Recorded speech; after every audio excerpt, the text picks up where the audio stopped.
Do you notice how quickly you apologize when someone around you is upset, even when you know you did nothing wrong? Even when you are not quite sure what happened? You just feel that tension in the room, and immediately your mind jumps to, I must have caused this. I need to fix this. It is my job to make this better. And before you realize it, you are carrying emotional baggage that was never yours to hold in the first place.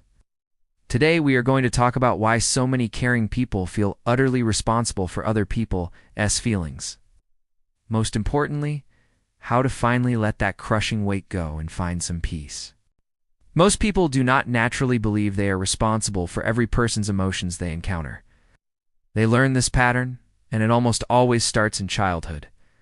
If you grew up around unpredictable moods, constant emotional outbursts, or maybe with caregivers who depended on you emotionally, perhaps using you as a confidant, or a therapist, you may have learned something very early on. Peace in your environment depended entirely on you. If someone in your house was angry, you had to try to calm them down. If they were deeply sad, you had to cheer them up, often by distracting them from their feelings. If someone was stressed, you likely learned that the safest thing for you was to be quiet, helpful, or even totally invisible. Your nervous system, learning from these experiences, developed a habit. It learned to scan the room constantly, not for physical danger, but for emotional danger. It was monitoring the emotional state of others to predict safety. And slowly, over time, you developed this deep, ingrained belief. Other people's feelings are ultimately my responsibility.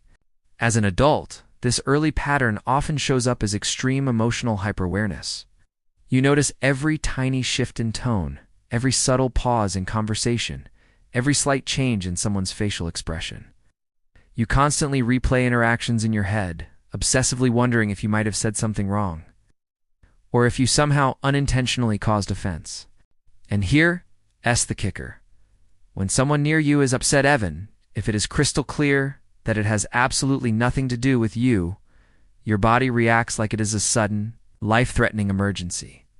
Your heart starts racing, your stomach tightens up, and your mind immediately jumps into problem-solving mode, frantically looking for ways to fix them or fix the situation.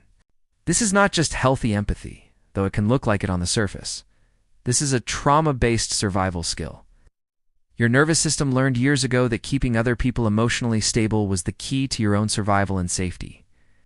When you operate from this belief that you are responsible for everyone else's emotions, establishing boundaries becomes incredibly difficult, sometimes feeling almost impossible. You end up saying yes when every fiber of your being wants to say no. You actively hide your own authentic feelings because you are trying to protect theirs. You find yourself tolerating behavior that genuinely hurts you because the idea of upsetting anyone by speaking up feels far too scary. Over time, this constant self-sacrifice builds up resentment, exhaustion, and emotional burnout.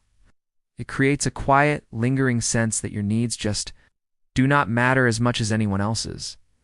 But here is a profound truth that can be very difficult to learn. You can genuinely care about someone's feelings and their well-being without ever being responsible for managing them or fixing them. Healthy emotional responsibility looks radically different from that survival mode we talked about. You are responsible for only a few key things: your own words, your own actions, and the intentions behind those actions. You're not responsible for how someone chooses to interpret those things. You're not responsible for how someone regulates their own emotions. And you are certainly not responsible for how someone ultimately chooses to react to a situation, or even to you. Someone can feel intensely disappointed without you having done a single thing wrong. Someone can feel angry without it being your fault or your problem to solve. A simple question that can help you finally separate your responsibility from theirs is this: did I cause actual harm to this person, or am I just deeply uncomfortable with someone else being uncomfortable? That distinction, that powerful pause, truly changes everything.